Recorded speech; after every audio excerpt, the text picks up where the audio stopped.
Hello and welcome to another video with me, Scree Runner. Bet you were hoping it'd be somebody else doing a video then, didn't you? But no, it's me. So here we are, T57 Heavy, the tank I love to hate. Yeah, what to say about it? It's one of those funny tanks that I really struggle with. I'm 250 battles in.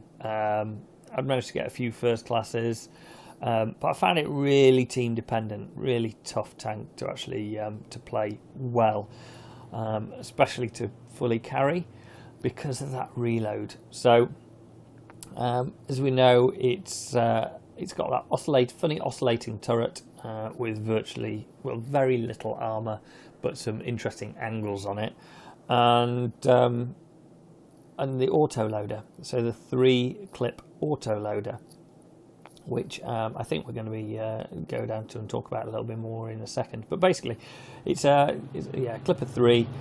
Reload time between each shell is 2.5 seconds, and a magazine reload time of 21 seconds. Now that is really painful, really painful.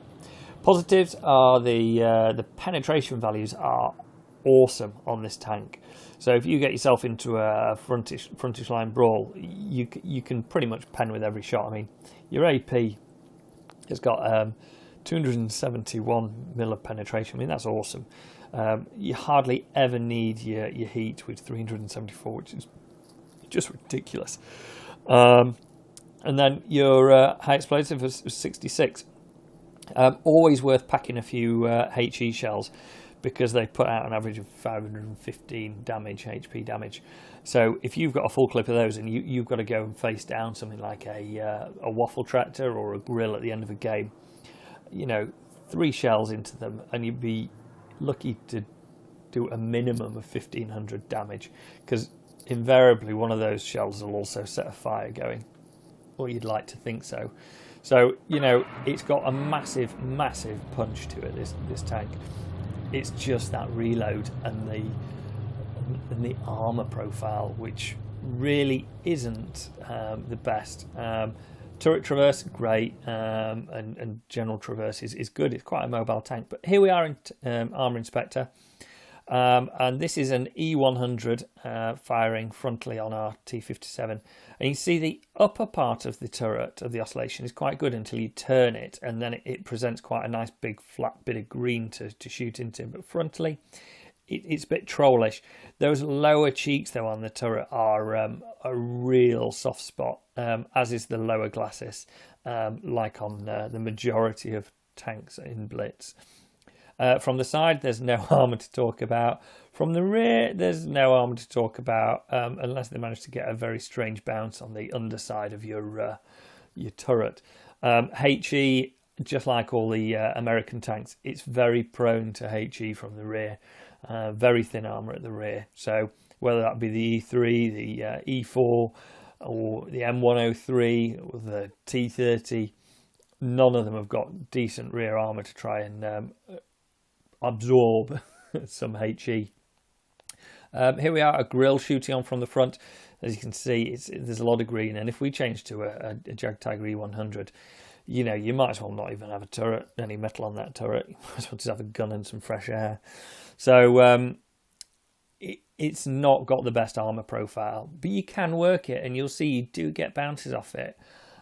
You've just got to planner on those and just try and expose the least amount of your turret that you can, because that upper turret can be quite trollish. So let's move into some gameplay. Jump in a quick queue and see where this game's going to take us. Dead rail, brilliant. Okay, so the other thing I'd add about this tank, what you see me do here is I always tend to push forward on it. It hasn't got the best armour, and it does have that long reload. So you do have to be somewhere that you can get cover for that reload, and the front line generally isn't the best place for that. However, on the flip side, if people think, well, I can just camp in this tank then and snipe and use that gun, the great penetration to do that, and then I'm out of the way from a reload. That doesn't work particularly brilliantly either, because it's not a good sniping tank. Its dispersion is not good, and it's uber trollish, this gun as well. So I always like to be, if possible, up close and personal. So we pushed up. Now that Kampfpanzer 70 was a bit foolish there. Went up onto the crest because they do have a grill and an object, and they've got a lot of big punching tanks. Here we go, trollish. See, didn't see where that shell went. Well, it went into the ground. But he pushed up, and that tank has no gun depression, so he's in a very silly place to be right there. But anyway, that was his choice. We'll leave him to it. So I managed to get I'm on this horrible reload, so I'm just trying to stay out of the way. Now I come around here just to have a look at this guy, make him think twice, and wait for that reload. He wasn't pointing his gun at me, so I wasn't too worried about being out in the open. We can get rid of him. So the E1, I was looking to get that bounce on that E1 from the E100. It's T54 still up there, just got to be aware of him. I'm back onto another reload. E100 is pushing forward a little bit as though I'm right behind him, and I'm not, because I've got 21 seconds before I can actually help out. So the T54's gone from their team, and the FV. They're still quite dangerous though. They've got a T57 that's up here on the hill, and their grill has moved around to be fairly front line. Now that actually works in our favour, although it's disappearing off again, because I always like to know where a grill actually is. That must be their other medium that's just hit me. I was watching that T57. The T57 had 3 shots, and that's when I pushed up to actually get a shot into him. I'm going to move back down because I can't see the type. That's the grill. He pushes forward. I stupidly didn't. Well, I didn't manage to get time to actually change over to HE. I should have done. But I'd have had to aim more carefully to make sure I didn't hit his tracks. Looks like he's going to get taken out, so I'm just going to sit here like this, and then here comes the E100. Try and track him where he is.